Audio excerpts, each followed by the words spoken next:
Bismillahirrahmanirrahim. Assalamualaikum warahmatullahi wabarakatuh. Anak-anakku sekalian, alhamdulillah wa syukurillah pada kesempatan kali ini kita seperti biasa ketemu kembali dalam pembelajaran PPKN kelas 10 semester genap unit kegiatan belajar mandiri 7 atau UKBM 7. Adapun materi yang akan nanti kita sama-sama bahas adalah tentang aspek-aspek Trigatra atau aspek alamnya dalam wawasan Nusantara. Silakan kalian simak sampai dengan selesai. Kita mulai dari pembahasan tentang apa itu yang dimaksud dengan wawasan Nusantara atau dengan kata lain pengertian wawasan Nusantara. Nah, wawasan Nusantara merupakan suatu konsep di dalam cara pandang dan pengaturan yang mencakup segenap kehidupan bangsa yang dinamakan Astagatra, yang meliputi aspek alamnya Trigatra dan aspek sosial Pancagatra. Nah, Trigatra meliputi posisi dan lokasi geografis negara, keadaan dan kekayaan alam, serta keadaan dan kemampuan penduduk, sedangkan Pancagatra merupakan aspek sosial kemasyarakatan yang terdiri dari bidang ideologi, politik, ekonomi, sosial budaya, dan pertahanan dan keamanan. Sering kita singkat dengan namanya atau istilahnya Ipolisosbud Hankam. Apa saja sih sebenarnya yang termasuk ke dalam aspek-aspek Trigatra atau aspek alamnya? Nah, kita lihat ada bagan tentang aspek-aspek Trigatra atau alamnya. Nah, aspek Trigatra ini mencakup 3 aspek. Yang pertama adalah aspek letak dan bentuk geografis, yang kedua adalah aspek keadaan dan kemampuan penduduk, di mana dalam aspek keadaan dan kemampuan penduduk ini dibagi lagi, kita lihat bagaimana jumlah penduduk, kemudian komposisi penduduk, dan distribusi penduduk. Sedangkan aspek keadaan dan kekayaan alam itu kita ketahui bahwa yang disebut dengan kekayaan alam itu ada yang dapat diperbarui dan ada yang tidak dapat diperbarui. Letak dan bentuk geografis.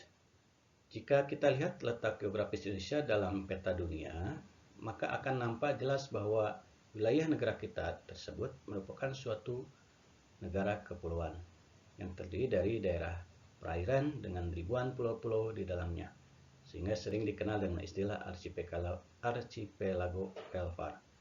Kepulauan itu merupakan suatu archipelago yang terletak antara benua Asia di sebelah utara dan benua Australia di sebelah selatan, serta Samudra Indonesia di sebelah barat dan Samudra Pasifik di sebelah timur. Nah, letak geografis antara dua benua dan dua samudra yang penting itu, maka dikatakan bahwa Indonesia mempunyai suatu kedudukan geografis di tengah-tengah jalan lalu lintas silang dunia. Karena kedudukannya itu yang strategis, apabila kita lihat dari 3 segi kesejahteraan, baik bidang politik, ekonomi, dan sosial budaya, maka Indonesia telah banyak mengalami pertemuan dengan pengaruh pihak asing atau sering disebut dengan akulturasi budaya. Sedangkan secara astronomis, Indonesia terletak pada 6 derajat lintang utara dan 11 derajat lintang selatan, serta 95 derajat belahan bujur atau belahan timur sampai dengan 141 bujur timur. Yang di tengah-tengahnya terbentang garis khatulistiwa atau sering disebut garis 0 derajat atau garis ekuator. Sehingga Indonesia mempunyai 2 musim, yaitu musim hujan dan musim kemarau. Aspek Trigatra yang kedua atau aspek alamiah yang kedua adalah keadaan dan kemampuan penduduk. Kita ketahui bahwa yang disebut dengan penduduk adalah sekelompok manusia yang mendiami suatu tempat atau wilayah tertentu. Nah, keadaan dan kemampuan penduduk ini biasanya dipengaruhi pertama oleh jumlah penduduk. Nah, jumlah penduduk seringkali berubah karena kematian, kelahiran, atau pendatang baru, dan orang yang meninggalkan wilayahnya. Segi positif dari pertambahan penduduk ialah pertambahan angkatan kerja atau manpower dan pertambahan tenaga kerja atau labor force. Sedangkan segi negatifnya apabila pertumbuhan penduduk tidak seimbang dengan tingkat pertumbuhan ekonomi yang tidak diikuti dengan usaha peningkatan kualitas penduduk, maka terjadi ketidakseimbangan. Yang kedua, komposisi penduduk. Apa itu komposisi penduduk? Komposisi adalah susunan penduduk menurut umur, kelamin, agama, suku bangsa, tingkat pendidikan, dan sebagainya. Sedangkan susunan penduduk itu dipengaruhi oleh mortalitas, fertilitas, dan migrasi.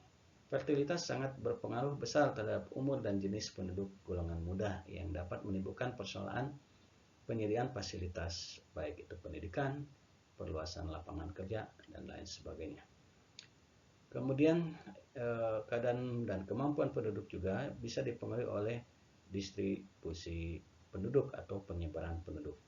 Nah, distribusi penduduk yang ideal adalah distribusi yang dapat memenuhi persyaratan kesejahteraan dan keamanan, yaitu penyebaran merata. Oleh karena itu, pemerintah perlu memberikan kebijakan yang mengatur penyebaran penduduk. Misalnya, dengan cara transmigrasi, mendirikan pusat-pusat pengembangan atau growth center, pusat-pusat industri, dan lain sebagainya. Nah, kemampuan penduduk yang tidak seimbang dengan pertumbuhan penduduk dapat menimbulkan ancaman terhadap pertahanan nasional.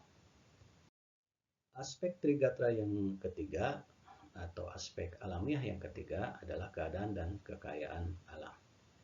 Sebagai gambaran umum, sumber-sumber alam termasuk sumber-sumber pelican atau mineral, sumber-sumber nabati atau flora, dan sumber-sumber hewani atau fauna. Sumber-sumber pelican atau mineral meliputi bahan-bahan galian, biji-bijian maupun bahan-bahan galian industri, di samping sumber-sumber tenaga lain. Sifat unik kekayaan alam yaitu jumlahnya yang terbatas dan penyebarannya tidak merata, sehingga menimbulkan ketergantungan dari dan oleh negara dan bangsa lain. Bentuk sumber daya alam ada dua, yaitu sumber daya alam yang dapat diperbarui dan yang tidak dapat diperbarui. Sumber daya alam harus diolah atau dimanfaatkan dengan berprinsip atau asas maksimal, lestari, dan berdaya saing. Apa itu asas maksimal? Asas maksimal ada artinya sumber daya alam yang dikelola atau dimanfaatkan harus benar-benar menciptakan kemakmuran dan kesejahteraan rakyat. Asas lestari adalah pengolahan sumber daya alam tidak boleh menimbulkan kerusakan lingkungan, harus menjaga keseimbangan alam. Sedangkan asas berdaya saing artinya bahwa hasil-hasil sumber daya alam harus bisa bersaing dengan sumber daya alam negara lain. Nah, anak-anakku sekalian, pada kali ini setelah Bapak tadi menyampaikan atau menjelaskan atau kita sama-sama membahas tentang materi Trigata atau aspek alamiah dalam wawasan Nusantara, maka berikut ini Bapak sampaikan tugas individu dengan tujuan untuk mengevaluasi atau mengukur kembali sejauh mana kalian bisa memahami materi yang tadi dijelaskan. Tugas individunya berupa pertanyaan, ada 4 pertanyaan. Yang pertama, jelaskan letak Indonesia baik secara geografis maupun astronomis. Yang kedua, komposisi penduduk biasanya dipengaruhi oleh faktor mortalitas, fertilitas, dan migrasi.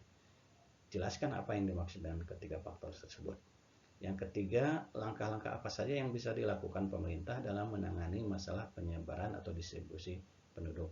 Dan yang keempat, sumber daya alam harus diolah atau dimanfaatkan dengan berprinsip atau berasas satu maksimal, lestari, dan bersaing. Jelaskan apa yang dimaksud dengan ketiga asas tersebut. Seperti biasa, tulis dulu soalnya, kemudian dijawab di dalam buku tugas. Setelah itu dikirim ke grup tugas. Sekian dan terima kasih, semoga bermanfaat. Mohon maaf apabila dalam menyampaikan materi tadi dianggap kurang jelas. Mudah-mudahan apa yang Bapak sampaikan kalian bisa memahaminya. Dan silakan kalian perdalam kembali tentang materi ini. Sekali lagi sekian dan terima kasih. Akhir kata dari Bapak, wabillahi taufiq walhidayah. Wassalamualaikum warahmatullahi wabarakatuh.